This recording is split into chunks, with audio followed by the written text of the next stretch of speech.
these are rock shelters again. The Caboton has limestone. He recovered over 24,000 specimens of maize, including 21,000 cobs. This is put it in real simple terms, this is a hell of a lot of stuff. 800 kernels, but also husks, leaves, tassels, and roots.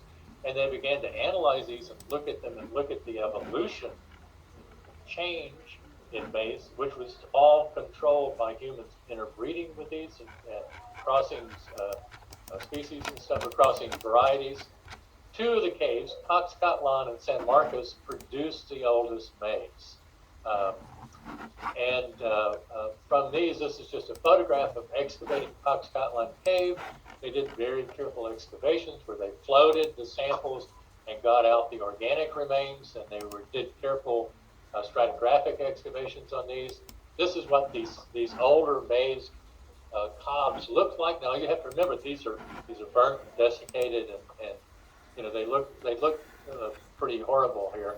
But they're remarkably well preserved, and you can analyze these by the number of rows and the number of kernels.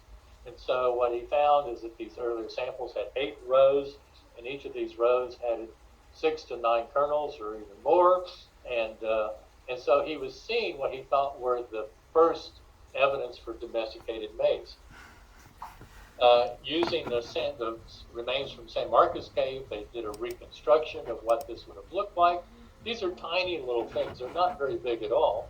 They're nothing like the big, huge hunks of corn cob or corn ears that you can buy in the grocery stores today. But this was a significant resource that these individuals were controlling by growing them here. Okay, so this comes out backwards every time. I need to change that. So there are 2 theories for maize domestication.